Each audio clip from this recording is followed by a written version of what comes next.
Halo Sobat Boga, pernah nggak sih kalian di sini memasak tapi hasilnya terasa kurang enak? Padahal bahan yang kalian gunakan sudah bagus. Nah, bisa jadi bukan karena bahannya yang salah, tetapi cara memasaknya. Hari ini kita akan belajar tentang metode dasar memasak. Biar masakan kalian gak cuma enak, tetapi juga matang sempurna dan tampil menggoda.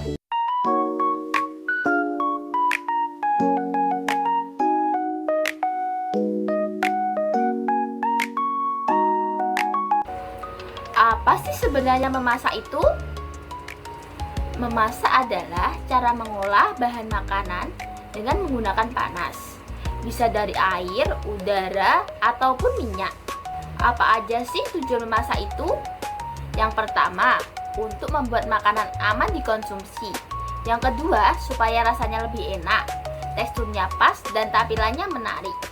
Misalnya ayam mentah, kalau langsung dimakan tentunya nggak aman.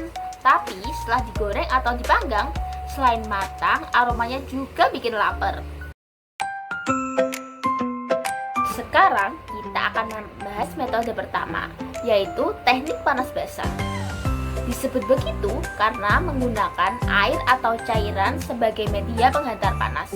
Contohnya, pertama ada metode blanching. Metode blanching merupakan merebus dalam air mendidih dalam waktu singkat. Lalu segera dihentikan proses pemasakannya dengan cara direndam dalam air es seperti merebus sayuran. Yang kedua, boiling atau merebus, yaitu memasak bahan makanan ke dalam cairan seperti merebus telur. Yang ketiga, simmering, hampir sama tapi dengan api kecil biar nggak mendidih terlalu kuat. Yang keempat, steaming atau mengukus, memasak bahan makanan menggunakan uap air, cocok buat makanan lembut seperti bolu kukus ataupun dimsum. Yang kelima, ada poaching, merupakan rebus bahan dalam cairan suhu rendah, contohnya telur rebus setengah matang. Yang keenam, ada stirring dan braising, yaitu memasak lama dengan sedikit cairan. Biasanya untuk daging biar empuk banget. Bedanya kalau braising ditumis dulu sebelum ditambahkan cairan. Oh iya, ada juga pressure cooking, alias memasak dengan panci bertekanan. Ini bikin waktu masak jadi lebih cepat. Sebelum kita lanjutkan ke pertanyaan selanjutnya, pernah nggak sih kalian masak tapi hasilnya kok rasanya kurang enak? Padahal bahannya sudah bagus. Nah, menurut kalian, kenapa cara memasak bisa begitu berpengaruh pada rasa dan hasil akhir makanan? Selanjutnya, teknik panas kering.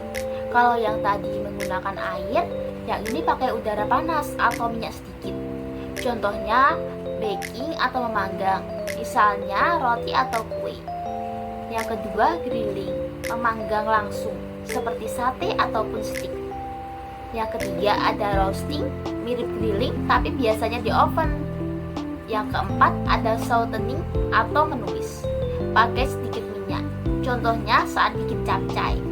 Teknik ini bikin permukaan makanan jadi garing dan aromanya keluar banget. Sekarang kita masuk ke bagian yang paling sering digunakan dalam sehari-hari, yaitu menggoreng.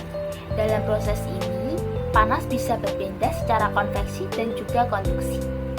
Ada beberapa jenis menggoreng nih, yaitu shallow frying, menggoreng dengan minyak sedikit. Contohnya menggoreng telur ceplok. Pan frying, minyak agak banyak seperti goreng ikan. Deep frying, seluruh bahan terendam minyak panas, misalnya kentang goreng. Stir frying, menumis cepat dengan suhu tinggi, kayak bikin nasi goreng. Wah, ternyata banyak banget ya cara memasak. Sekarang coba deh pikir, kalian paling suka memasak dengan cara apa? Mengukus, menggoreng, atau memanggang? Dan menurut kalian, cara mana yang paling sehat? Ingat ya Sobat Boga, kunci masakan enak bukan cuma di bumbu, tetapi di teknik memasaknya. Terus berarti eksplor resep baru dan pastikan teknikmu